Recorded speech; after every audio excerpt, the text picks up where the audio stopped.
Okay.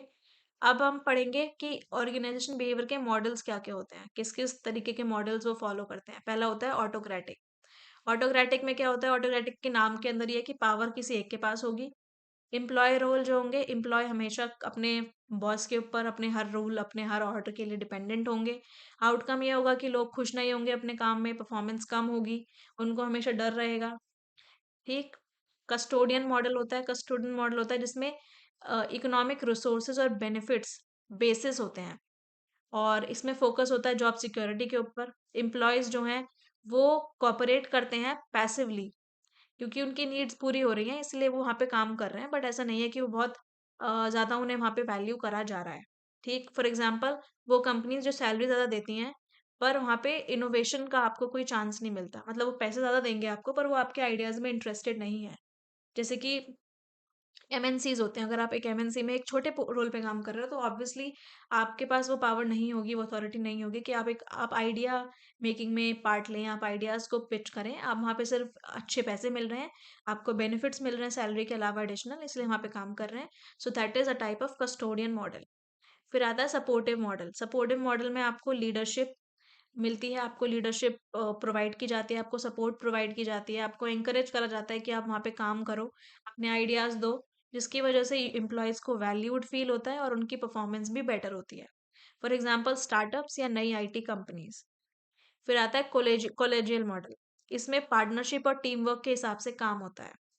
यहाँ पे employees भी उतने ही रिस्पॉन्सिबल होते हैं जितने उस कंपनी का ओनर होता है, और हर कोई अपने काम को लेके बहुत अकाउंटेबल होता है, बहुत कोलैबोरेटिवली काम करते हैं सब लोग मिलके, जिसकी वजह से जॉब सेटिस्फैक्शन ज़्यादा होती है, स्ट्रॉन्ग टीम होती है।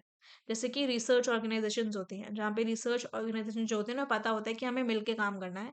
So that is why it is a part of collegial model. फिर आता है सिस्टम मॉडल। सिस्टम मॉडल का बेसिस होता है ट्रस्ट वैल्यू।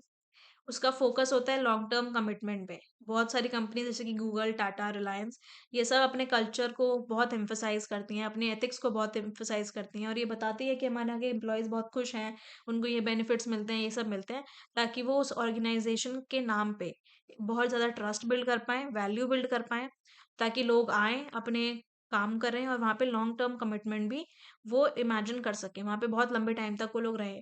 तो इसीलिए जो लोग कंपनीज जैसे कि Google, Tata, Adobe, Reliance, Amazon इनमें जॉइन होते हैं, उनकी लॉयल्टी ज़्यादा होती है, क्योंकि वो जो सारी कंपनीज़ हैं, वो आपके सिस्टम मॉडल पर बिल्ड होती हैं। वो फ़ोकस करती हैं कि वो ऐसे ही उनको अपने एम्प्लॉइज़ को ऐसा तरीके से ट्रीट करें, उनकी वैल्यूज़ पे ध्यान दें, उनको ट्रस्ट करें, उनको एक अच्छा काम करने का कल्चर दें, उनको बेनिफिट्स दें एक्स्ट्रा, ताकि वो जो एम्प्लॉइज़ हैं, वहाँ पे लॉयल रहें उन कंपनीज़ के लिए और वहाँ पे काम करें, ताकि वो company in the long run sustainably grow कर पाए।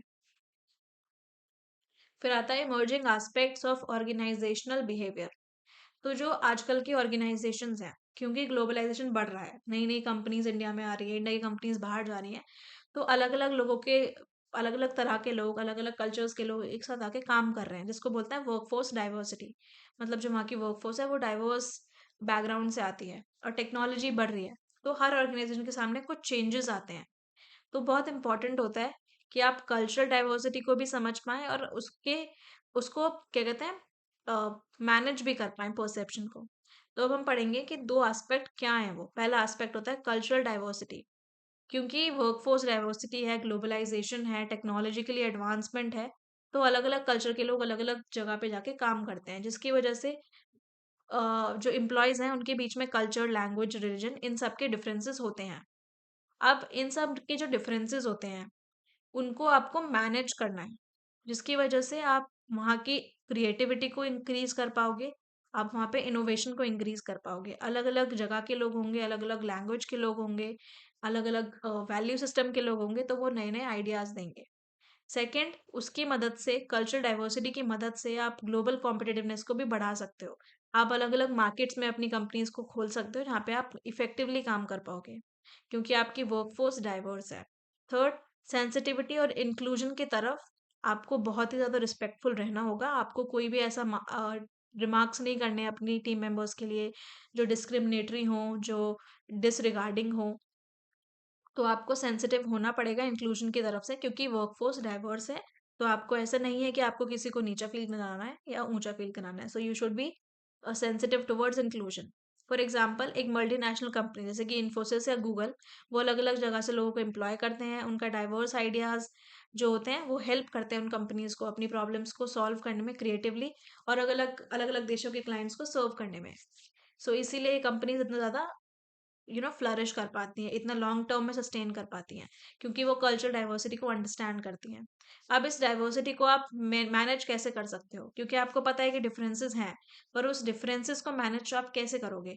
सबसे पहले आपको हार्मनी और प्रोडक्टिविटी बना के रखनी है अपनी ऑर्गेनाइजेशन के अंदर। आपको ये इंश्योर करना है कि कोई भी इंसान अंडर वैल्यूड फील ना करे। आप इंक्लूजन प्रमोट करें अपनी कंपनी के अंदर। आप ऐसे ट्रेनिंग प्रोग्राम्स रखें जहाँ पे आप एम्प्लॉयज़ को बताएँ कि और कल्चर्स कैसे हैं, उनके डिफरेंसेस को वो रिस्पेक्ट करें। आप ईओपी या ईओसी बना सकते हैं, इक्वल अपॉर्चुनिटी सेल्स या इक्वल इक्वल अपॉर्चुनिटी पॉलिसीज़, जो इंश्योर करें कि हर कोई, हर जगह से आने वाले इंसान को इक्वली ट्रीट किया जाए, चाहे वो हायरिंग में हो, चाहे वो कॉम्पेंसेशन में हो, रिवॉर्ड्स में हो या प्रमोशन में हो, सबको इक्वल आप कंसिडर करो। तो इस तरीके से आप कल्चरल डाइवर्सिटी को मैनेज कर सकते हो। ठीक। उसके बाद आता है परसेप्शन प्रोसेस। परसेप्शन प्रोसेस को आप कैसे मैनेज कर सकते हो? परसेप्शन का मतलब होता है कि किसी भी चीज़ को आप किस तरीके से समझ रहे हो, आपका इंटरप्रिटेशन क्या है उस चीज़ को लेके।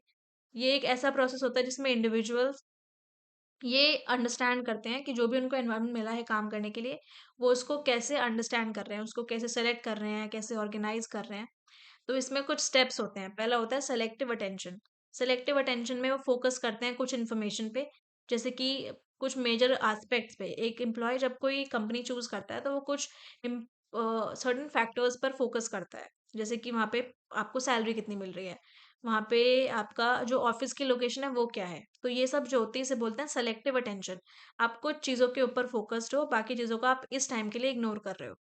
सेकंड चीज़ आती है इंटरप्रिटेशन। जो भी आपको इन्फॉर्मेशन मिली है उस कंपनी के बारे में, आप उसको किस तरीके से एनालाइज़ कर रहे हो। थर्ड होता है आपका रिस्पॉन्स क्या होगा, आप उस पूरी चीज़ को अंडरस्टैंड करने के बाद। तो इम्पोर्टेंस क्यों है? क्यों हमें परसेप्शन को मैनेज करना होगा? क्यों हमें ये ध्यान रखना चाहिए कि हमारी कंपनी के बारे में लोग कैसा सोच रहे हैं? उसको क्यों उसकी ज़रूरत क्यों है मैनेज करने की? इसलिए ताकि आपकी मिसअंडरस्टैंडिंग्स कम कर पाओ। एम्प्लॉइज़ के अंदर भी आप मिसअंडरस्टैंडिंग्स कम कर पाओ, और नॉर्मल ग्लोबल मार्केट्स में भी अपनी कंपनी के बारे में जो मिसअंडरस्टैंडिंग्स हैं उनको क्लियर कर पाओ। कम्युनिकेशन आप इम्प्रूव कर पाओ ताकि बेटर इन्फॉर्मेशन शेयर हो पाए, बेटर डिसीजंस ले पाएँ। थर्ड, डिसीजन मेकिंग जो प्रोसेस है वो एनहांस होगा अगर आप परसेप्शन को मैनेज कर लेते हो। फोर्थ, आपकी वर्क प्लेस रिलेशनशिप्स भी इंप्रूव होंगी, जिसकी वजह से आपकी company in the longer run sustain कर पाएगी। फॉर एग्जाम्पल, अगर एक मैनेजर अपने एम्प्लॉय की बात को गलत तरीके से इंटरप्रेट करता है, सपोज एक एम्प्लॉय कह रहा है,